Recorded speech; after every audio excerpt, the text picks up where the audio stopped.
Kasus tabrak lari di Gladak Solo, polisi periksa dua belah pihak.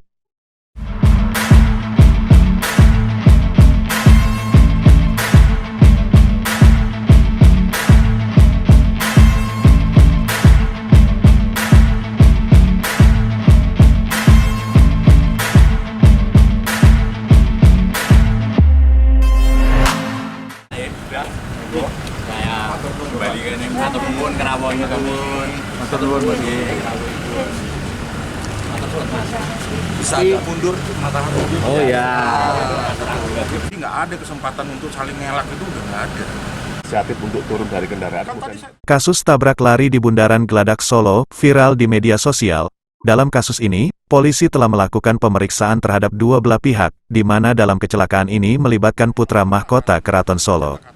Sempat viral kasus tabrak lari di depan Gapura Gladak Solo, Jawa Tengah, pada Rabu dini hari tanggal 9 Agustus tahun 2023. Kini sosok pelaku dalam peristiwa tersebut, akhirnya terungkap dan ia merupakan putra mahkota Keraton Solo, KGPH Purboyo, yang merupakan anak dari Pakubuwono XIII. Beberapa hari setelah kejadian, KGPH Purboyo dan kuasa hukum pada Jumat siang, tanggal 11 Agustus tahun 2023, mendatangi Mapolresta Solo. Mereka datang bersama dengan ibu korban untuk menjalani pemeriksaan terkait kecelakaan yang sempat terekam kamera CCTV tersebut. Melalui kuasa hukumnya, KPAA Ferry Firman Nurwahyu Pradataningrat, KGPH Purboyo mengakui bila ia yang malam itu mengendarai Pajero dan menabrak pengendara motor. Ia mengaku tidak berhenti, karena takut dengan adanya massa yang berkumpul di sana. Ia mengaku secepatnya masuk ke Keraton Solo, kemudian meminta bantuan penjaga di keraton. Namun menurut pengakuannya, saat pihak Keraton Solo mendatangi lokasi, korban sudah dibawa ke rumah sakit. Ia mengaku sudah menyelesaikan masalah ini dengan korban secara kekeluargaan. Korban juga sudah menarik laporannya ke kepolisian. Ibu korban yakni Darsi Tariningsi mengatakan bahwa pihaknya sudah tidak mempermasalahkan terkait kasus tersebut. Ia juga menyampaikan bahwa kondisi anaknya saat ini sudah membaik, hanya mengalami luka lecet pada bagian tangan dan kaki saja. Sedangkan Kasat Lantas Polresta Solo, Kompol Agung Yudiawan mengatakan bahwa pihaknya telah melakukan pemeriksaan terhadap kedua belah pihak terkait peristiwa kecelakaan yang terjadi di Bundaran Gladak beberapa waktu lalu. Dalam kasus ini Kasat Lantas juga menegaskan bahwa dari kedua belah pihak sama-sama salah ketika peristiwa tersebut terjadi, di mana saat itu mobil melintasi jalur BST, sedangkan pengendara sepeda motor melawan arah di jalur satu arah. Namun hal ini telah diselesaikan secara kekeluargaan. Jadi hari ini juga tadi ada Ibu sini, Bu. Iya, siap. Iya. ya tadi juga sudah dilakukan penyelidikan begitu. Penyelidikan. Ya, dan biarlah menjadi tugas yang aparat yang berwenang dan yang namanya di jalan ya memang harus hati-hati. Dan mungkin itu saja yang bisa saya sampaikan, selebihnya bisa disampaikan oleh Pak Ferry. Sebagaimana yang ada di media atau sosial media kan kesannya seperti dikatakan tabrak lari. Ya.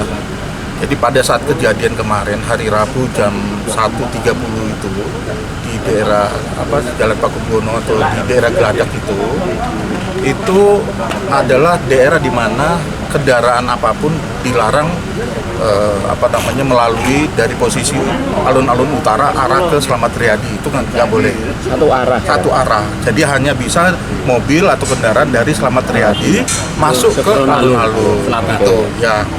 Dan pada saat itu terjadilah yang namanya kecelakaan yang tidak bisa dihindari oleh para pihak ya, maksudnya korban maupun dari sisi Gustinya. Nah, kalau kita lihat di CCTV pada saat itu terjadi benturan, tabrakan, kemudian belasan orang langsung menyerbu, ya kan? Ada yang niatnya nolong, ada yang niatnya ingin mengetahui kecelakaan gitu loh. Nah, Gusti dalam hal ini SOP kita di keraton itu apabila memasuki kawasan mulai dari hotel itu kita udah berkoordinasi menyampaikan bahwa kita akan masuk ke ring 1 keraton. Nah, begitu masuk di Gladak, Gusti pun sudah menyampaikan kepada Satgas, Satuan Tugas di Keraton, Pengamanan, dan Brimob, menyampaikan bahwa baru saja terjadi kecelakaan. Nah, meminta bantuan agar segera ke TKP menolong korban itu. Gusti langsung masuk ke keraton gitu. Nah, ketika kembali ke TKP ternyata sudah nggak ada, sudah ada yang membawa ke Yaksi Gemolong rumah sakit itu. Kita cek ke rumah sakit lain nggak ada. Nah, keesokan harinya baru kita mendapatkan nomor handphonenya Ibu Garsi gitu loh. Nah, setelah 1 kali 24 jam kami menghubungi Ibu Darsi. Kemarin hari apa Bu? Saya datang itu hari Kamis. Hari Kamis kami datang sekitar jam 10, jam 11 ya, jam 10 jam 11 sampai jam 2. Di situ kami ngobrol, kemudian melihat kondisi Mas Hanafi ya. Hanafi ya kan. Kondisi alhamdulillah dalam keadaan baik. Cuman dalam perawatan jalan seperti itu. Sedikit lecet di dengkul. Dengkul hanya itu sama tangan kayak kegarit itu tok. Cuman itu tok. Lainnya alhamdulillah semua baik-baik saja, sehat-sehat saja. Kendaraan yang rusak? Kendaraan yang rusak depan aja, namanya benturan pasti ada yang pada pecah gitu. Itu tapi sebelumnya sempat lapor ke pihak berwajib atau tidak? Kalau laporan sebenarnya tidak. Terus pada akhirnya iya karena untuk jasara harja takutnya sebelum dilakukan pemeriksaan ada sakit yang parah. Ternyata tidak ada semuanya dan semuanya sudah terselesaikan dengan baik dengan pihak lawan. Ini laporannya sudah dicabut atau? Sudah, saya sudah menandatangani bahwasanya kami damai dengan, bukan damai karena juga tidak perlu ada yang diperpanjang dan dipermasalahkan. Anak saya juga sehat, kendaraan insya Allah nanti semua ditanggung dari semuanya, jadi alhamdulillah baik-baik saja. Bu, ganti rugi yang diberikan mungkin bisa disampaikan Bu. Kalau secara nominal itu dari kami, tapi yang jelas tidak ada yang merasa dirugikan. Ya, kami sudah memeriksa kedua belah pihak, sudah datang ke Mako Polresta untuk dimintai keterangan. Ya, pastinya terjadinya kecelakaan itu pasti diawali oleh pelanggaran. Kami berharap pada pengguna jalan baik roda 2, roda 4 tetap patuhi arah rambu lalu lintas dan tertib lalu lintas untuk menghindari hal-hal yang tidak terjadi maupun laka. Demikian. Kalau dari dua kendaraan yang terlibat kecelakaan ini gimana nih? Sama-sama melakukan pelanggaran lalu lintas atau seperti apa? Pastinya karena sudah terjadi laka lantas, pastinya ada yang melanggar. Nah, kami berharap juga baik pengemudi kendaraan roda 2 maupun roda 4 tetap mematuhi peraturan lalu lintas supaya terhindar dari laka lantas.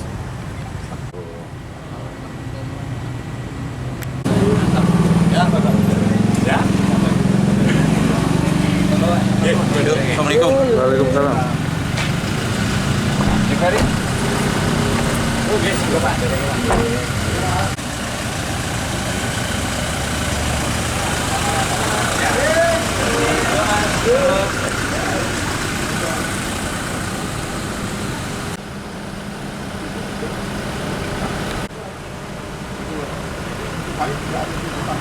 Just